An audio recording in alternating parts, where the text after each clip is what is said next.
October 2ರಂದು ತೆರೆಕಂಡ Rishabh Shetty ನಿರ್ದೇಶಿಸಿ ನಟಿಸಿರುವ Kantara chapter 1 ವಿಶ್ವದಾದ್ಯಂತ box office ಕಲೆಕ್ಷನ್ನಲ್ಲಿ ಪ್ರಮುಖ ಮೈಲಿಗಲ್ಲುಗಳನ್ನು ದಾಟಿದೆ. 2022ರಲ್ಲಿ ತೆರೆಕಂಡ ಬ್ಲಾಕ್ ಬಸ್ಟರ್ ಚಿತ್ರ ಕಾಂತಾರದ ಪ್ರೀಕ್ವೆಲ್ ಆಗಿದ್ದು, ಗಲ್ಲಾಪೆಟ್ಟಿಯಲ್ಲಿ 800 ಕೋಟಿ ರೂಪಾಯಿಗೂ ಅಧಿಕ ಗಳಿಕೆ ಕಂಡಿದೆ. ಹಲವು ದಾಖಲೆಗಳನ್ನು ಮುರಿದಿದೆ. ಸಂದರ್ಶನವೊಂದರಲ್ಲಿ ಕಾಂತಾರ ಚಿತ್ರದ ನಂತರ ಕನ್ನಡ ಚಿತ್ರೋದ್ಯಮದಿಂದ ದೂರ ಸರಿಯಲು ಯಾಕೆ ಬಯಸಲಿಲ್ಲ ಎಂದು ಕೇಳಿದಾಗ, ನಟ ನಿರ್ದೇಶಕ ರಿಷಬ್ ಕಾಂತಾರ ಚಿತ್ರವನ್ನು ಕೇವಲ ಹಣಕ್ಕಾಗಿ ಮಾಡಲಿಲ್ಲ. ನಾನು ಬೇರೆ ಆಫರ್ಗಳನ್ನು ತೆಗೆದುಕೊಂಡಿದ್ದರೆ ನಾನು ಅಪಾಯವನ್ನು ತಪ್ಪಿಸಬಹುದಿತ್ತು ಮತ್ತು ಶಾಲೆಗೆ ಹೋಗುತ್ತಿರುವ ನನ್ನ ಮಕ್ಕಳಿಗೆ ಹೆಚ್ಚಿನ ಸಮಯ ನೀಡುತ್ತಿದ್ದೆ. ಆದರೆ ದೈವಿಕ ಹಸ್ತಕ್ಷೇಪದಿಂದಾಗಿ ನಾನು ಕಾಂತಾರ ಚಾಪ್ಟರ್ 1 ಮಾಡಿದ್ದೇನೆ ಎಂದಿದ್ದಾರೆ.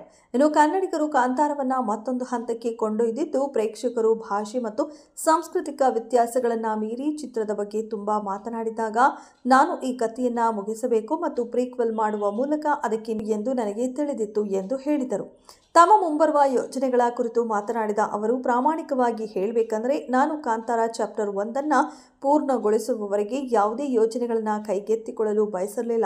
ಆದರೆ ಅಂತಹ ಪಾತ್ರಗಳು ನನ್ನ ಬಳಿಗೆ ಬಂದಿರುವುದರಿಂದ ನನಗೆ ಸಂತೋಷವಾಗಿದೆ. ಆದರೆ ನಾನು ಅದನ್ನು ಮುರಿದು ಸರ್ಕಾರಿ ಹಿರಿಯ ಪ್ರಾಥಮಿಕ ಪಾಠಶಾಲೆ ಕಾಸರಗೋಡು ಮಾದರಿಯ ಚಿತ್ರವನ್ನು ಮಾಡಲು ಬಯಸುತ್ತೇನೆ. ಒಬ್ಬ ನಟ ಅಥವಾ ನಿರ್ದೇಶಕನಾಗಿ ಒಂದೇ ಶೈಲಿಗೆ ಅಂಟಿಕೊಳ್ಳಲು ಸಾಧ್ಯವಿಲ್ಲ ಎಂದರು. ಇನ್ನು ಕಾಂತಾರ ಚಾಪ್ಟರ್ 1 ರಿಷಬ್ ಶೆಟ್ಟಿ ಬರೆದು ನಿರ್ದೇಶಿಸಿದ್ದಾರೆ. ಅವರು ಚಿತ್ರದಲ್ಲಿ ಬೆರ್ಮೆ ಪಾತ್ರದಲ್ಲಿ ನಟಿಸಿದ್ದಾರೆ. ಜೊತೆಗೆ ರುಕ್ಮಿಣಿ ವಸಂತ್, ಗುಲ್ಶನ್ ದೇವಯ್ಯ ಮತ್ತು ಜಯರಾಮ್ ಸೇರಿದಂತೆ ಇತರರು ಕೂಡ ನಟಿಸಿದ್ದಾರೆ. ಇದೆಷ್ಟು ಈ ಹೊತ್ತಿನ ಸುದ್ದಿ. ಮತ್ತಷ್ಟು ಸುದ್ದಿಗಳಿಗಾಗಿ ನೋಡ್ತಾ ಇರಿ ಸಿರಿ ಟಿವಿ.